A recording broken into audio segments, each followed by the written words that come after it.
Hi guys, welcome to part one of the Spanish Chronicles. I am so glad to finally be here. I just got in to Madrid about 3 hours ago. I showered, changed, the whole nine to feel ready. I really just want to walk around, explore the area tonight, maybe get a little coffee, get the energy going, get the colds away. But I am so grateful to be here, and that feeling when you step into your vacation destination, unmatched. So let's go explore. I went ahead, unpacked, got settled in the hotel room so I could feel better before going out tonight.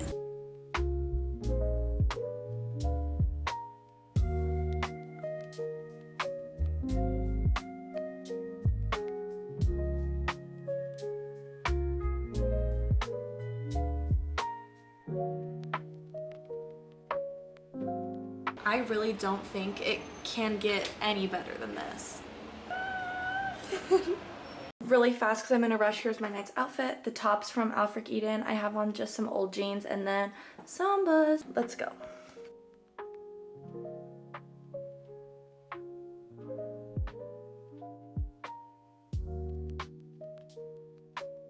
Because I didn't have an itinerary today, I took this as my opportunity to explore the area and people watch. There were so many teenagers my age out tonight, which was really cool to see and just interact with locals. The city was still in full holiday festivity swing and adorned with Christmas decorations. And we ended up strolling the streets for a while before we settled at one of many charming markets.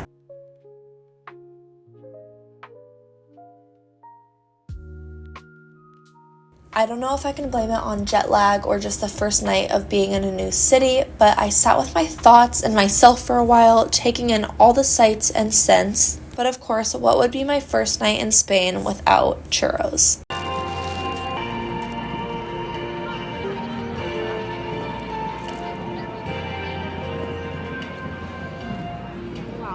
I am a strong believer in a sweet treat, so this was just what I wanted and needed, especially after a long day of travel.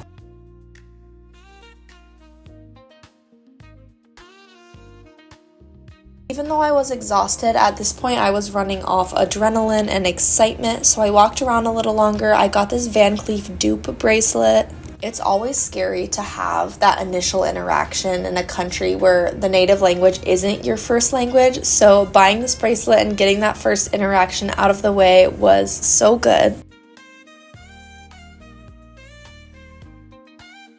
And due to my less than perfect outfit of the night, I was freezing, but still decided to walk around a local park and look at the lights. Why did you run? And what better way to conclude my first night in Spain than with a glass of red wine and fresh bread?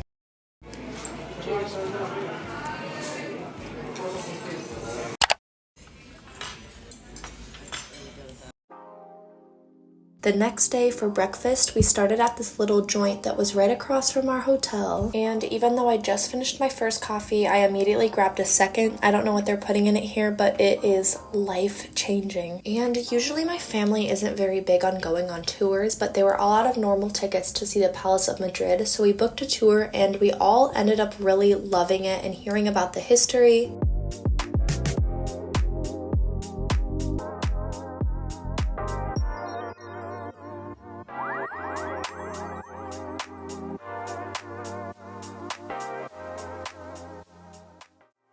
One of the reasons I really ended up loving this palace is because its architecture and art isn't confined to a singular culture, but instead it beautifully combines Baroque elements with Italian, Chinese, and Japanese art.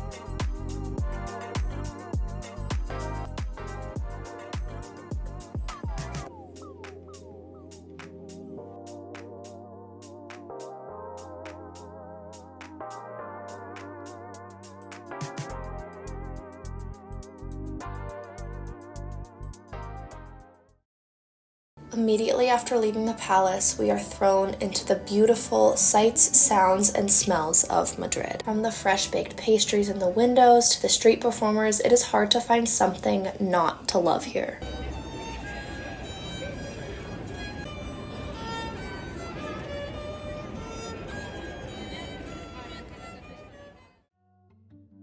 And as boring or mundane this may seem to other people, I love to explore foreign supermarkets, so that's exactly what I did next. Whether it's the massive Harrods department store in London to the little co-ops in Italy, you will always find me making a stop at the local convenience store.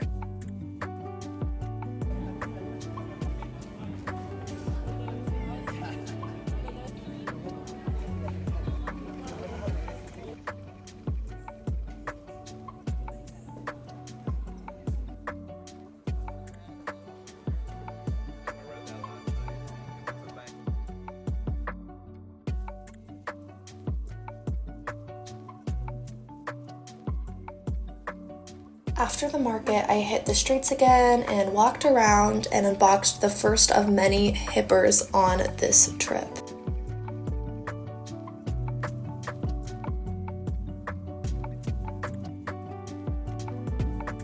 After the market, I hit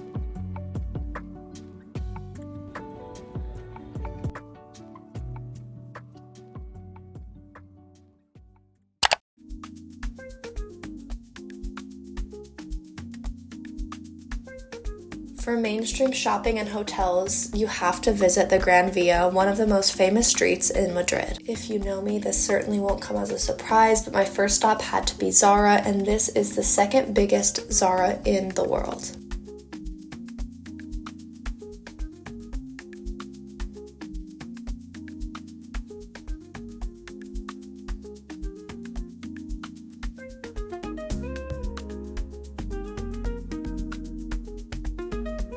Seeing as it was New Year's and I'm usually a in bed by 9 kind of girl, I headed back for a siesta to reset before heading out again that night.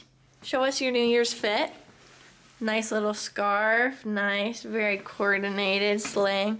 I wish I brought a scarf, that would have been cute, but I put on gloves today so don't get cold. We ended up leaving around 8 to see the square before it was packed. Something I came to find out tonight was that Madrid celebrates New Year's Eve like New York celebrates New Year's Eve. So, in other words, there were people everywhere.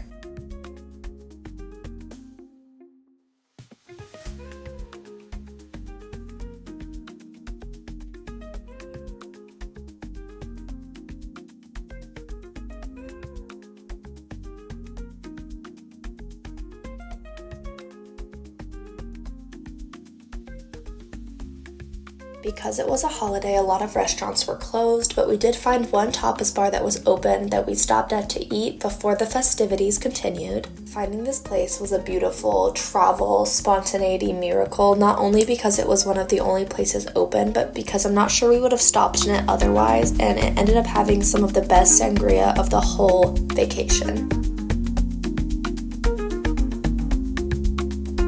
Family went back out to celebrate this night, but I don't like crowds, so I headed back to the hotel room where I waited till midnight and then enjoyed the sounds of the city celebrating.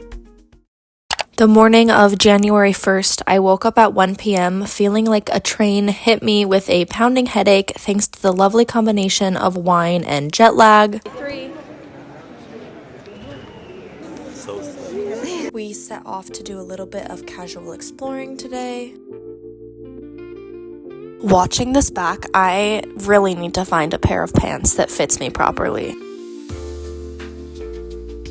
I got Todoroki. This was the only My Hero they had. I got Tengen, the best Demon Slayer character. Oops. And I got Yuji/Sukuna. I got another hipper, and this is the Pokemon series, this one is definitely what's gonna go on my phone.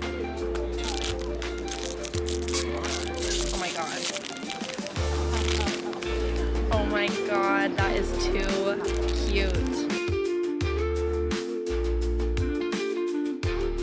My mom grabbed a calamari sandwich, which I tried but wasn't really my speed, so we headed over to another market and I got some fruit and bruschetta.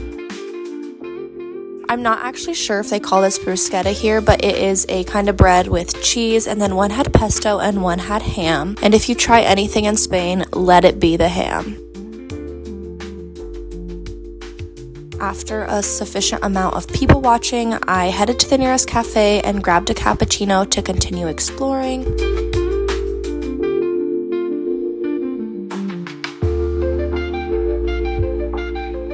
I had seen this little Asian market on TikTok that I wanted to find, and let's just say it did not disappoint.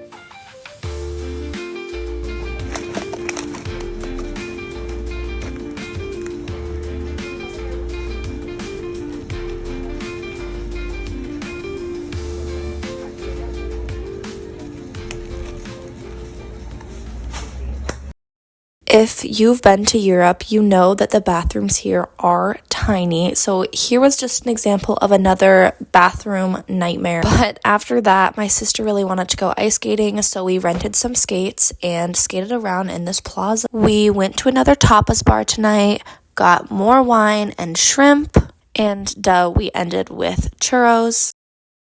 And here is a little nightly haul of everything I had bought so far. I really needed to clean up, and this is not an exaggeration. I walked so much today that my feet had literally started bleeding in my socks. Tonight, I really just needed some comfort, so I made some ramen, took a shower, and settled in bed. As much as I'd been loving all the tapas I'd been indulging in, this avocado toast and cappuccino was just what I needed. We hit the ground running today, and the first place I ventured was Gran to go shopping. I ended up getting one shirt from Berksha because I didn't have a ton of room in my suitcase. And in true Hazel fashion, I had to pull out my Flush Finder app to find the nearest bathroom because I have to pee every 5 minutes. After a bit more wandering, we went to the Prado Museum, and for someone who doesn't love museums, I actually really enjoyed my time here. If you go to any exhibit at the Prado, make sure it's Goya's black paintings. They were truly something else. I don't know if I just had too much wine tonight or what it was, but this was one of my favorite nights in Madrid. I'm just kidding. Anywhere else. From the couples walking around to the flowers on the streets, I had so much fun this night, going tapas place to tapas place, and of course drinking wine and eating ham.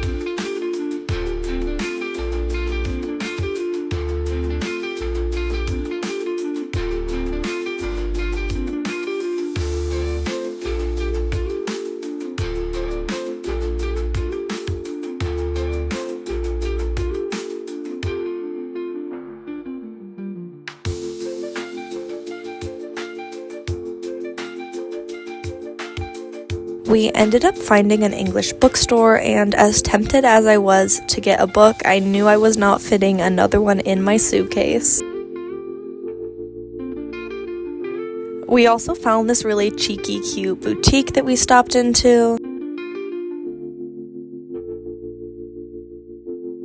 And my mom and I stopped at one more market on the way home and picked up some dried candied fruit.